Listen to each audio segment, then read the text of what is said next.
চলো আমার বন্ধুকে নিচে রেখে ভেবেছি আজকে একটু স্নান করে দেবো। এখন কোনদিন সেভাবে স্নান করিনি, আলতোভাবে মুছে দিয়েছি।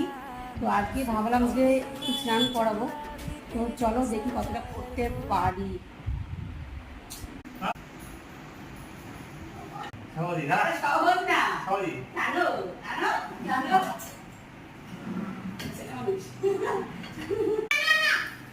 ভালো তাহলে কি করবি ভালো কর।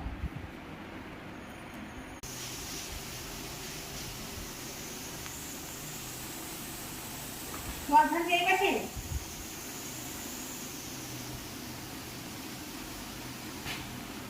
আরে